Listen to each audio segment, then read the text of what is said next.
Hola, ¿qué tal? ¿Cómo están, queridos estudiantes? Es un placer para mí saludarlos a través de este medio. Y en esta oportunidad vamos a trabajar el tema número 5 que titula Estudio del verbo. Comencemos entonces por definir qué es el verbo. Recordemos qué es el verbo. El verbo es definido como la palabra que en la oración indica una acción, pero también puede indicar un estado o un sentimiento. Por ejemplo, todos estamos conformes con los resultados. Mi hermano estudia medicina general. Mi mamá odia las mentiras. En cada una de estas tres oraciones, el verbo aparece resaltado con color rojo. Por lo tanto, cada uno de estos verbos está indicando algo. Puede ser una acción, un estado o un sentimiento. En la primera oración, el verbo estamos está indicando un estado, la forma en la que se encuentran los sujetos o el sujeto en esta oración. Todos estamos conformes con los resultados. Entonces, ese es el estado en el que se encuentran los sujetos de esta oración. En la oración 2, el verbo estudia es un verbo que indica una acción, que es lo que hace o ejecuta el sujeto. En este caso, el sujeto es mi hermano. ¿Qué es lo que hace? Estudia. Entonces, el verbo estudia en esta oración indica acción. En la oración 3, mi mamá odia las mentiras, el verbo odia indica un sentimiento, que es lo que siente el sujeto. En este caso, odia. Por lo tanto, aquí está indicando un sentimiento. Entonces, un verbo puede indicar a veces una acción, a veces un estado o un sentimiento enfocado en el sujeto o en los sujetos. Veamos la morfología del verbo. Cuando hablamos de morfología, estamos hablando de la estructura que tiene una palabra y de la posibilidad que tiene una palabra de transformarse, de convertirse en otras palabras, de dar origen a otras palabras. Entonces, cuando hablemos de morfología, lo que estamos haciendo es hablar de transformación de una palabra, estructura interna de una palabra. Por lo tanto, el verbo, desde el punto de vista morfológico, es decir, su forma, su estructura, ¿ya? El verbo es una palabra variable porque permite modificaciones al interior de su estructura. Generalmente está conformado de un lexema más otro u otros morfemas sufijos flexivos. ¿Qué quiere decir esto? Ilustremos con un ejemplo. Aquí tenemos el verbo amar. Fíjense el verbo amar. Si yo añado sufijos o morfemas sufijos flexivos a la raíz del verbo amar, que sería en este caso am, que sería la raíz o el lexema, a esta raíz, si yo añado otros morfemas sufijos flexivos, entonces tendré nuevas palabras en base a una primera palabra, en este caso el verbo amar. De amar yo puedo derivar o puedo formar o estructurar otras palabras como amo, amé, amaba, amaría, amaré. Todas tienen relación porque salen del verbo amar. Sin embargo, cada una indica un tiempo diferente, cada una indica un estado diferente, entonces tienen o adquieren un propio significado. Por lo tanto, estas palabras derivan, resultan, salen del verbo amar. Por eso se dice que el verbo es una palabra variable. Morfológicamente tiene una estructura variable, porque de un verbo pueden salir otras conjugaciones y esas conjugaciones son nuevas palabras. Por eso es variable. El verbo presenta dos formas. Uno, las formas flexivas o personales que poseen morfemas de persona y número. En otras palabras, se llaman formas flexivas porque presentan al verbo conjugado. Cuando un verbo está conjugado, es una forma flexiva. Y también se los conoce como personales. ¿Por qué? Porque siempre tienen un sujeto por delante, una persona o un agente que ejecuta una acción. Por eso se dice que pueden ser formas flexivas o personales. Y número 2, existen también las formas no flexivas o no personales del verbo. Estas formas no poseen morfemas de persona ni de número. ¿Qué quiere decir esto? Las formas no flexivas hacen referencia a verbos que no están conjugados, que no aparecen conjugados y que no hacen referencia a ninguna persona o a ningún agente o a ningún tipo de sujeto. Al no aparecer conjugado el verbo, tampoco podrá aceptar una persona al lado o un sujeto al lado. Por lo tanto, las formas no flexivas o no personales hacen referencia a verbos no conjugados y que no admiten un sujeto. Entonces, habiendo explicado que morfológicamente, según su estructura, los verbos pueden dividirse en dos categorías, las formas flexivas y las formas no flexivas, ahora vamos a analizar las formas flexivas del verbo. Formas flexivas. Se las llama así a aquellas formas del verbo que están conjugadas. En otras palabras, cuando encontremos un verbo conjugado, lo que estamos encontrando son las formas flexivas del verbo. También se las conoce como formas personales porque están referidas a las personas. Las formas flexivas siempre estarán referidas a una persona, a un sujeto o a un agente sobre quien recae la acción de ese verbo. Es decir, en su estructura está presente de forma explícita o implícita de quien se habla. Ese sujeto, esa persona o ese agente de quien se habla en la oración y sobre quien recae la acción del verbo puede o no puede aparecer dentro de la oración. Sin embargo, el verbo tendrá la información de ese sujeto.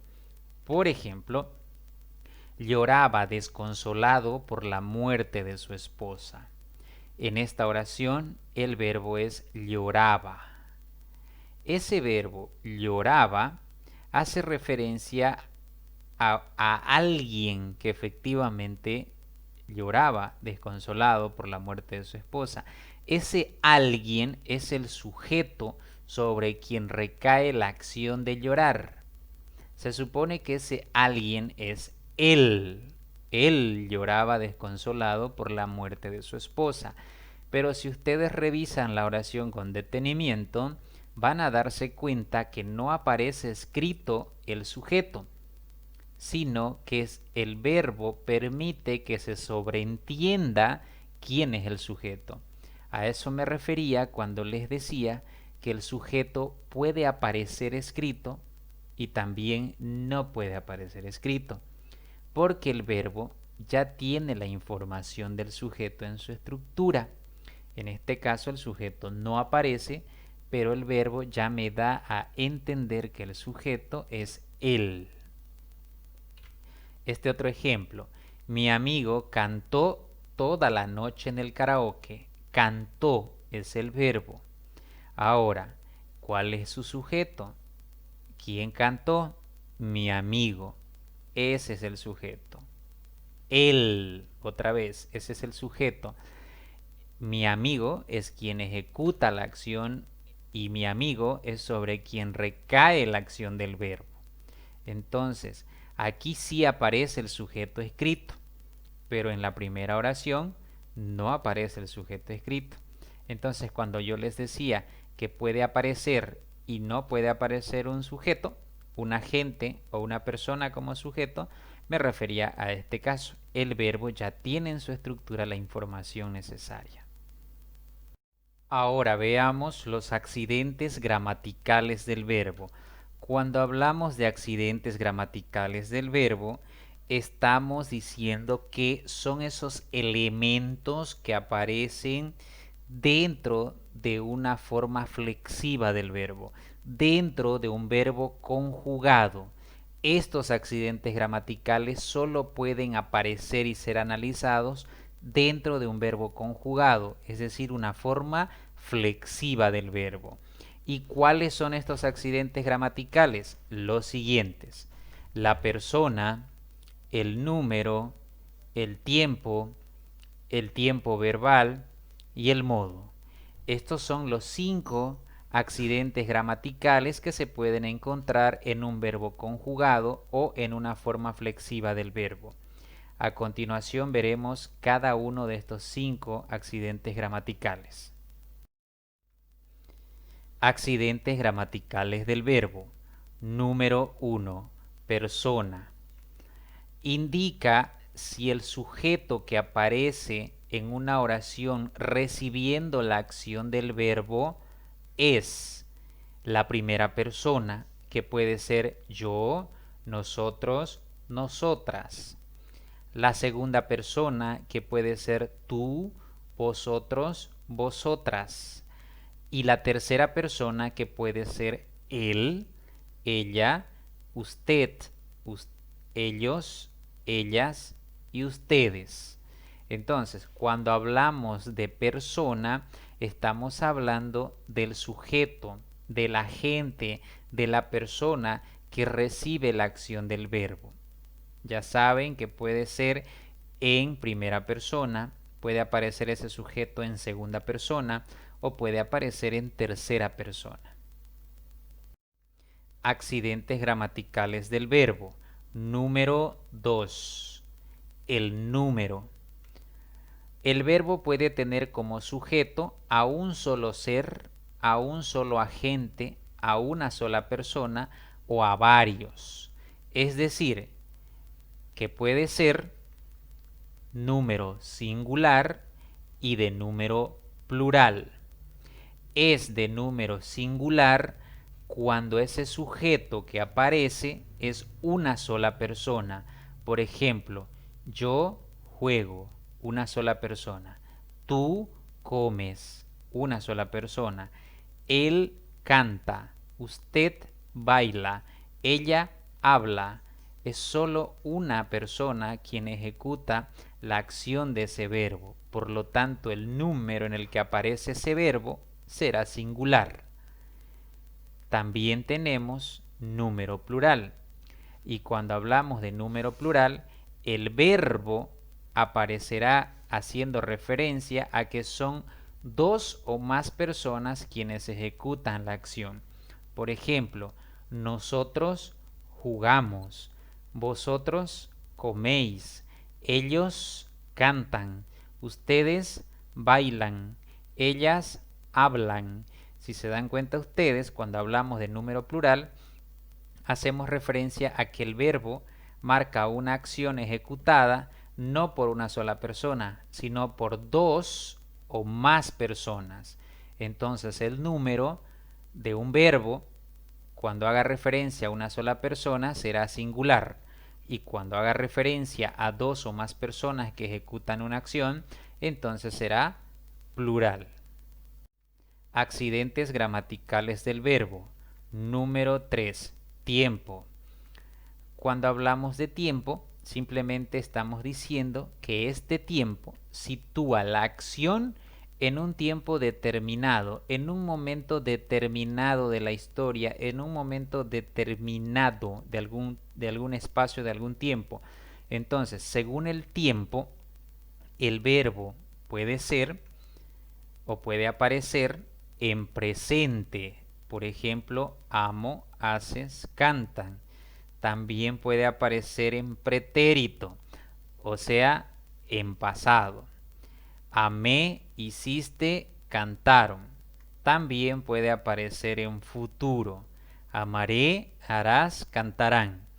De alguna manera, cuando nosotros empleamos el presente, siempre hacemos referencia a acciones que ocurren en el hoy.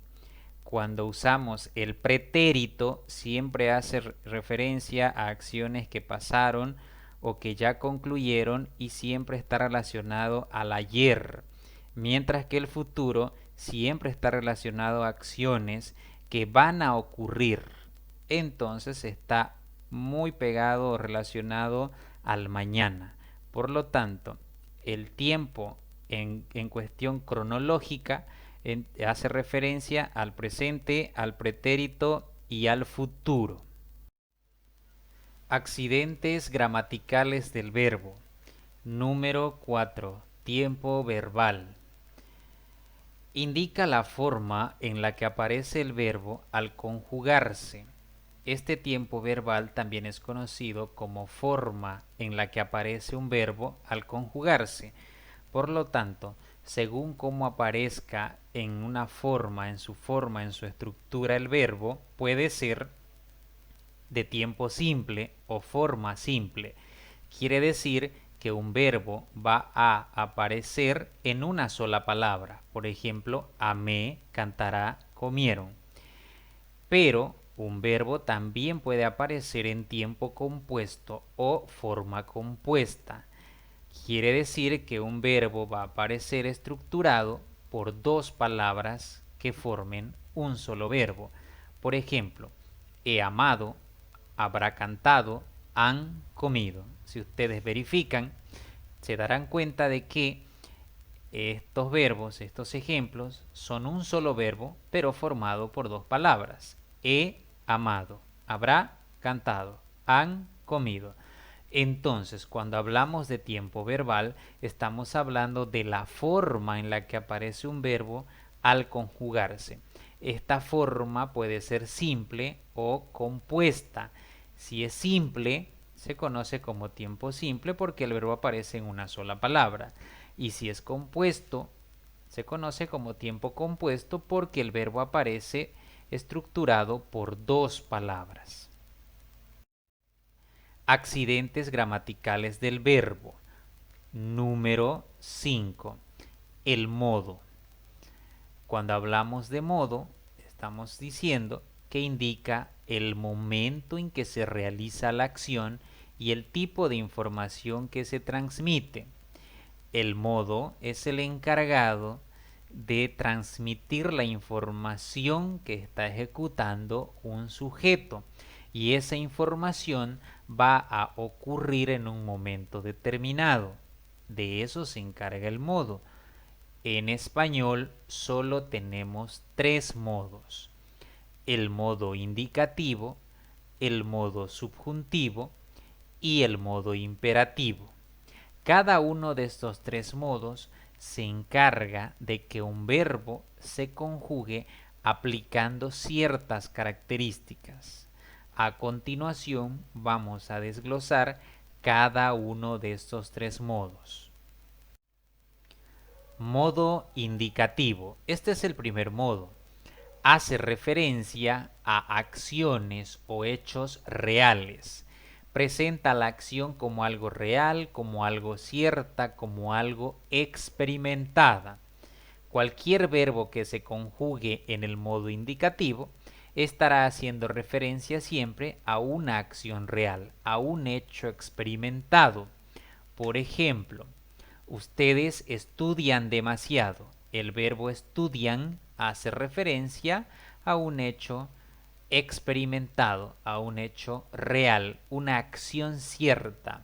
Por lo tanto, este verbo aparece en modo indicativo. Le gustaban las verduras. Gustaban es un verbo que aparece en modo indicativo. Está denotando y está indicando una acción experimentada, real, ocurrida en un tiempo pretérito. pasado. Por lo tanto, está en modo indicativo porque la acción fue experimentada. Viajaremos muy temprano. El verbo viajaremos está en modo indicativo en tiempo futuro, pero se está seguro de que la acción se experimentará. Por lo tanto, al tener esa certeza y esa seguridad de que la acción va a ser experimentada, entonces este verbo aparece en modo indicativo. El modo indicativo presenta 10 flexiones o 10 conjugaciones. Cuando conjugamos un verbo en el modo indicativo, quiere decir que tiene 10 posibilidades de conjugarse. Un presente, 5 pretéritos, 2 futuros y 2 condicionales. Estas flexiones o conjugaciones se presentan bajo dos formas. 5 conjugaciones aparecen en formas simples y 5 aparecen en forma compuesta. Quiere decir también esto que 5 aparecen en tiempos simples o 5 aparecen en tiempos compuestos.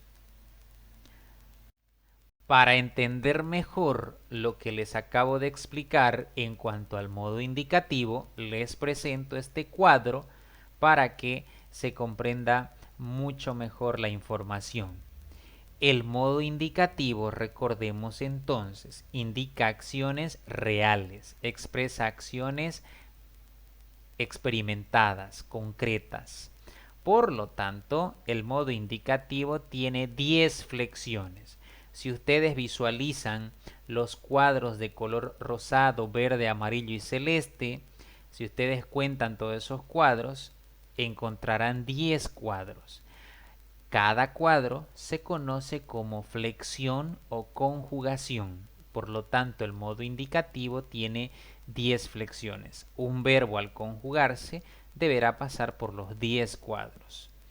Ahora, de esas 10 conjugaciones o flexiones, el modo indicativo tiene un presente que aparece aquí en color rosado en la parte derecha, perdón, izquierda, en la parte izquierda de la pantalla. Ese cuadro con color rosado es el presente, un presente. Mientras que el modo indicativo también presenta 5 pretéritos o 5 formas de conjugar el pasado. Por lo tanto, si ustedes visualizan la pantalla, se encontrarán 5 cuadros resaltados con color verde. Esos 5 cuadros, 2 arriba y 3 abajo, esos 5 cuadros son los pretéritos. Por lo tanto, el modo indicativo tiene 5 pretéritos o 5 pasados. Continuemos. El modo indicativo tiene también 2 futuros. Aquí están resaltados con color amarillo. 2 futuros. Y en la última columna tenemos 2 cuadros de color celeste. Y también diremos que tiene 2 condicionales. Resumamos entonces. El modo indicativo tiene 10 flexiones. De las 10 flexiones, 1 es presente, 5 son pretéritos, 2 son futuros y 2 son condicionales. En total son 10 flexiones o 10 conjugaciones.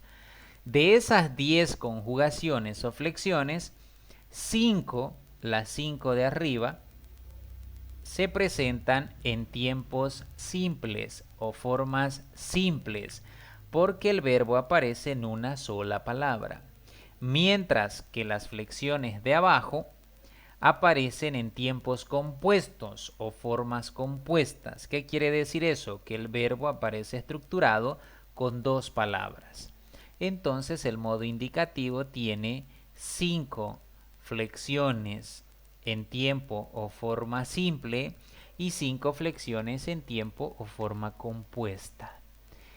Muy bien, entonces no se olviden que el modo indicativo siempre marcará acciones reales, concretas, experimentadas. Presenta 10 flexiones. De esas 10 flexiones, 5 aparecen en tiempo o forma simple y 5 aparecen en tiempo o forma compuesta. De esas 10 flexiones se puede deducir un presente, 5 pretéritos, 2 futuros y 2 condicionales. El modo subjuntivo expresa acciones probables, inciertas y no experimentadas. Presenta la acción en forma de deseo, creencia, duda, temor, posibilidad. A diferencia del modo indicativo que presentaba acciones reales o expresaba acciones experimentadas, el modo subjuntivo no. El modo subjuntivo expresa acciones no reales, no experimentadas, no llevadas a cabo en ningún momento y que más bien se envuelven en forma de deseo, de creencia, de duda, de temor, de probabilidad o de posibilidad. Por ejemplo, no sé si haya terminado la tarea. Haya terminado es el verbo en modo subjuntivo. Entonces, si ustedes leen esta oración, se darán cuenta que la acción no ha sido experimentada, no ha sido llevada a cabo, es incierta y está expresada en forma de duda, porque no sé si haya terminado la tarea. No sabemos si la acción se ha llevado a cabo. 2. Quizá me llame hoy. Llame es el verbo que aparece en modo subjuntivo y está en una oración que expresa una duda. No sé, quizá, tal vez me llame hoy. Entonces es una acción no experimentada, no llevada a cabo, no real. 3. Es probable que ellos descubran la verdad. Descubran es el verbo en modo subjuntivo. Otra vez, aquí tenemos una probabilidad. No sabemos si lo descubrirán o no lo descubrirán, pero hay una probabilidad. Entonces es una acción no concluida, no llevada a cabo, no experimentada. Es una acción incierta. Por lo tanto, pertenece al modo subjuntivo. El modo subjuntivo tiene 6 conjugaciones, un presente, 3 pretéritos y 2 futuros. Se presentan bajo 3 formas o tiempos simples y 3 formas o tiempos compuestos. Aquí les presento el cuadro que ilustra el modo subjuntivo. Decíamos que el modo subjuntivo indica acciones no experimentadas, acciones no llevadas a cabo, acciones no reales. Por lo tanto, este modo subjuntivo tendrá 6 conjugaciones. Si ustedes cuentan los cuadros de colores rosado, verde y amarillo, contarán 6 cuadros. Quiere decir que un verbo que se conjugue en modo subjuntivo tendrá que pasar por 6 cuadros, 6 conjugaciones o flexiones. De esas 6 flexiones o conjugaciones, las 3 de arriba aparecen en forma o tiempos simples. ¿Qué quiere decir eso? Que el verbo aparece en una sola palabra. Y las 3 conjugaciones de abajo aparecen en forma o tiempos compuestos. El verbo aparece estructurado por 2 palabras. De estas 6 flexiones que presenta el modo subjuntivo, 1 es presente, 3 son pretéritos y 2 son futuros. El presente aparece aquí resaltado con color rosado. El pretérito o pasado, los pretéritos en este caso, aparecen con color verde y son 3. Y los futuros son 2 y aparecen aquí resaltados con color amarillo. Entonces el modo subjuntivo tiene un presente, 3 pretéritos y 2 futuros. El modo imperativo expresa acciones en forma de súplica, de ruego, de mandato, de exhortación o de orden. Este modo es el más sencillo de identificar porque siempre que usemos un verbo en este modo, siempre hará referencia a una orden. El modo imperativo simplemente es una orden que se expresa a través de un verbo. Por ejemplo, no vengas mañana, vengas, ¿sí? Es una orden, no vengas mañana. Cierra la puerta, por favor, cierra, ¿no? Es un mandato. Jóvenes, estudien para el examen, estudien. Es una orden, es una exhortación. Hablemos con la profesora, hablemos.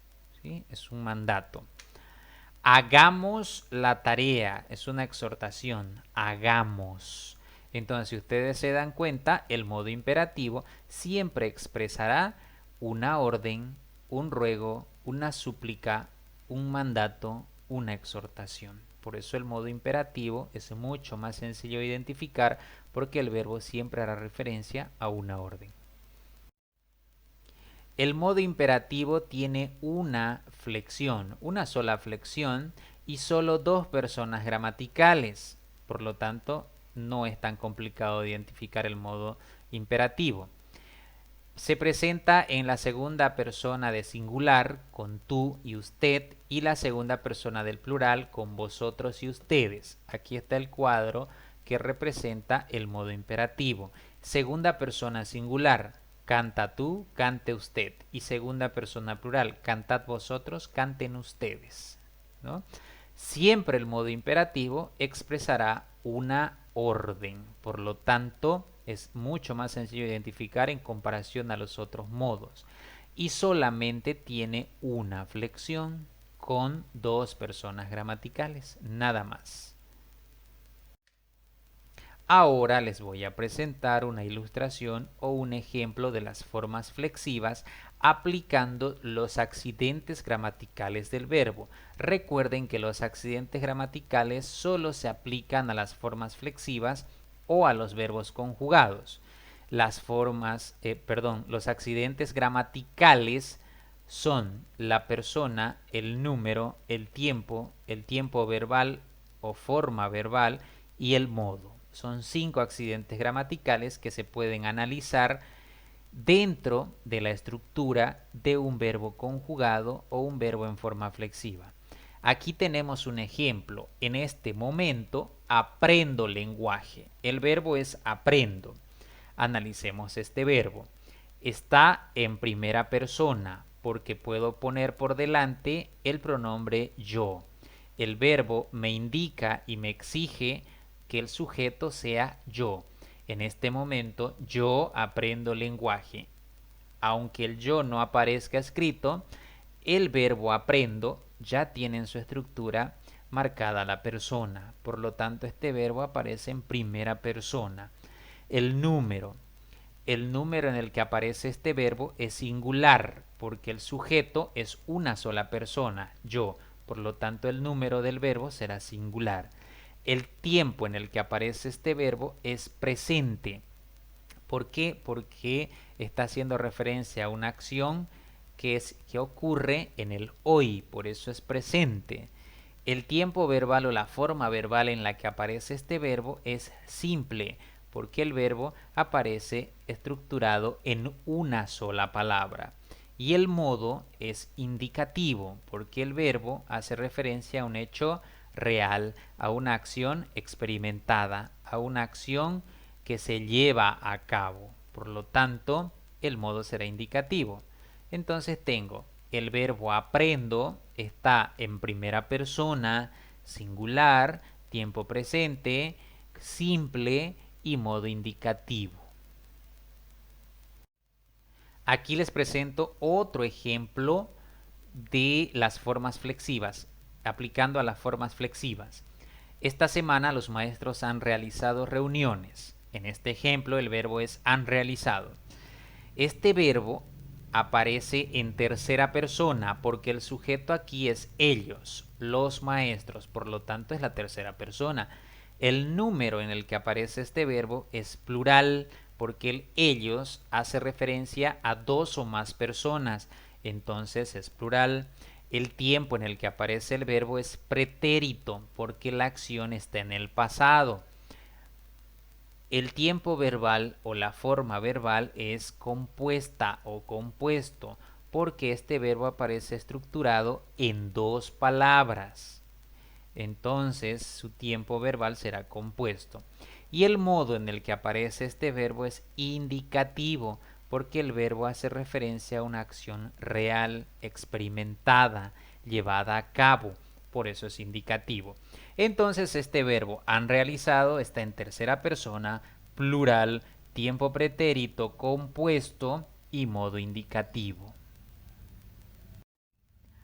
Ahora vamos a ver las formas no flexivas del verbo. En comparación a lo que acabamos de ver hasta hace un momento con las formas flexivas, las formas no flexivas son lo opuesto a las formas flexivas. Recuerden que en las formas flexivas nos vamos a encontrar los 5 accidentes gramaticales. En las formas no flexivas del verbo no se aplican esos 5 accidentes del verbo.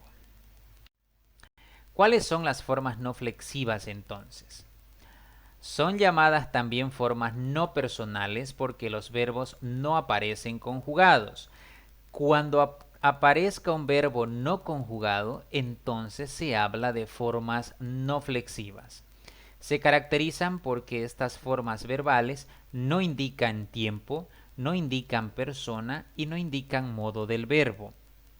Eso quiere decir que los accidentes gramaticales del verbo no son aplicables a las formas no flexivas, porque la forma no flexiva hace referencia a aquellos verbos que no aparecen conjugados, y al no aparecer conjugados no aceptan y no hacen referencia a ningún sujeto, agente o persona, porque no están conjugados simplemente.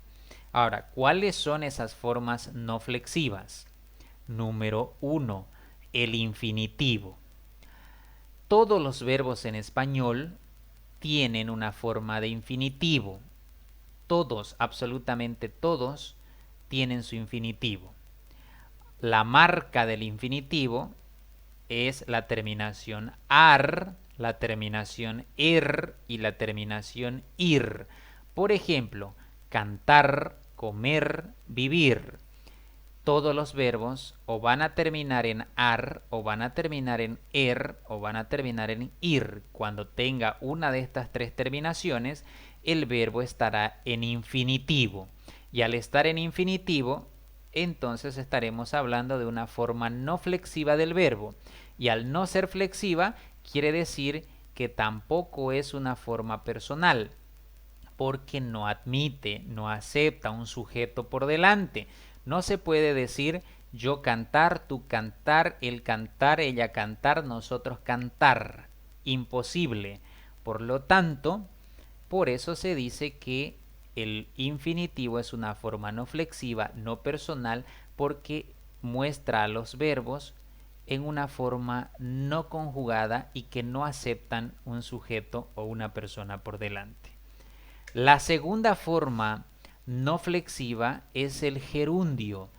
Todos los verbos en español pasan por el gerundio, tienen su gerundio. La marca del gerundio es la terminación ando y la terminación endo. Por ejemplo, cantando, viviendo, llorando, comiendo. Entonces son dos terminaciones para el gerundio. Cuando ustedes encuentren un verbo terminado en ando o en endo, entonces será una forma no flexiva, una forma no personal, porque hace referencia a un verbo no conjugado y no acepta un sujeto o una persona. No se puede decir yo cantando, tú cantando, ella cantando, él cantando, nosotros cantando, porque precisamente no admiten un sujeto. Entonces, el gerundio es otra forma no flexiva del verbo. Y número 3, el participio. También es una forma no flexiva del verbo y sus terminaciones son ado, ido. Solo tiene esas dos terminaciones. Ahora, todos los verbos en español también tienen su propio participio, forman su participio.